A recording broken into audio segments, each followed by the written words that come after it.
गेल्या 5 वर्षात 1000हून जास्त मराठी शाळा बंद पडल्यात आणि याचं मूळ कारण म्हणजे आपल्यालाच आपल्या मराठी भाषेची लाज वाटते. हे मी नाही म्हणत आहे, हे म्हणतायत मुख्याध्यापक.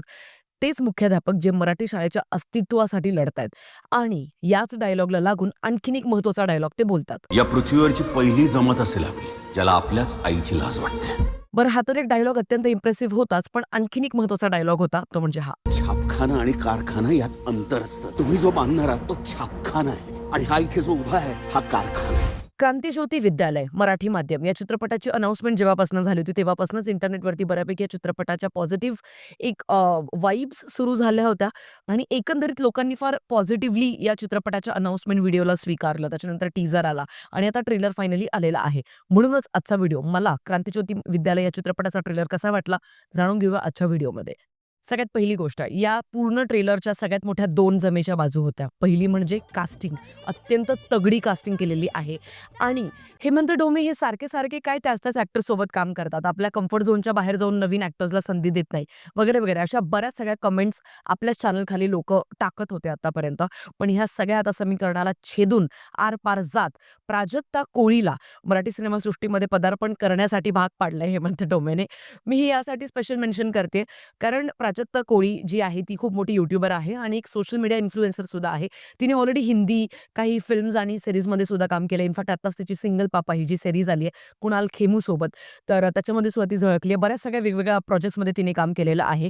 पण मुख्यतः मराठी सिनेमासृष्टीमध्ये ती या चित्रपटाच्या माध्यमातनं पदार्पण करते and believe me, I think एक कॅमेरावरती तिचा एक ऑरा ती नक्कीच सेट करते. कितीही कमी कालावधी जरी तिला दिला गेला तरी पण. No hate for Prajakta Koli at least from our end. So we love her as a YouTuber. आता कास्टिंगबद्दल बोलतेच आहे, तर सचिन खेडेकर आपल्याला मुख्याध्यापकांच्या भूमिकेमध्ये या चित्रपटामध्ये दिसतायत आणि त्यांनी आता मराठी चित्रपटांच्या अस्तित्वासाठी लढा देण्याचं ठरवलंय. यांना याच एका मोठ्या लढ्यामध्ये साथ देणार आहेत सगळे माजी विद्यार्थी. बरं, आता माजी विद्यार्थी 2000 आणि 2004 अशा 2 बॅचचे बोलावलेले आहेत त्यांनी.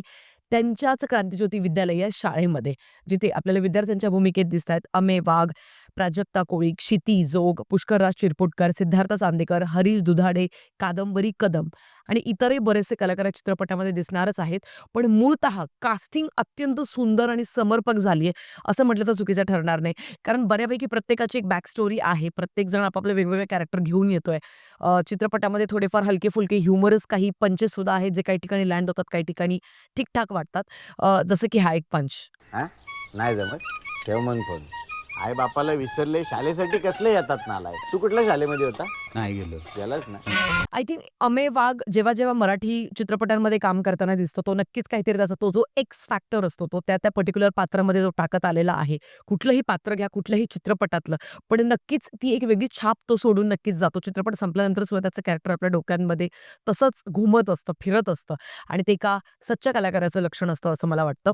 आता एकंदरीत एवढी मोठी स्टारकास्ट आहे, तगडी स्टारकास्ट आहे. ही पहिली जमेची बाजू झाली क्रांतिज्योती विद्यालय या चित्रपटाची. दुसरी जमेची बाजू म्हणजे लेखक आणि दिग्दर्शकाचं नाव हेमंत डोमे. बिलीव्ह मी, मराठी सिनेमासृष्टीमध्ये आपण वारंवार त्याच्या ज्या तक्रारी करत आलोय, की सगळेजण सेफ झोनमध्ये खेळतायत. एक चित्रपटाची कुठलीतरी लहर आली आणि तो जर का चित्रपट गाजला, की सगळेजण अगदी त्याच रेलचालीमध्ये मागे फिरत तेच चित्रपट बनवत असतात.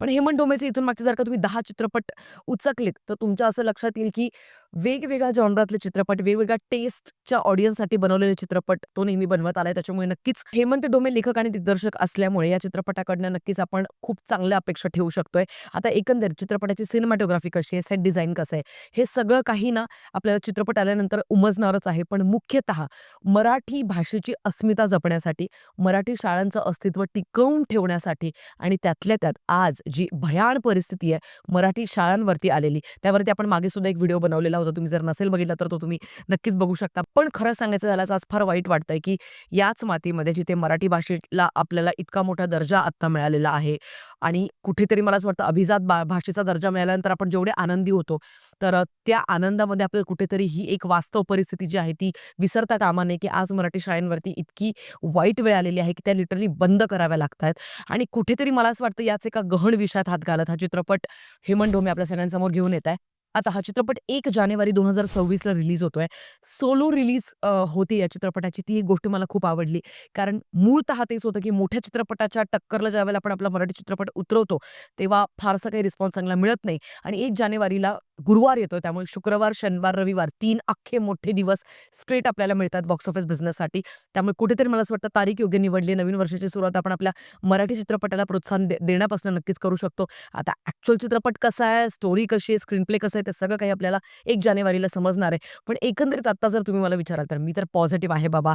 क्रांतिज्योती विद्यालय या चित्रपटासाठी. तुमचं काय म्हणणं आहे ते मला कमेंट सेक्शनमध्ये नक्कीच कळवा. भेटूया पुढच्या व्हिडिओमध्ये. तोपर्यंत काळजी घ्या. Peace out.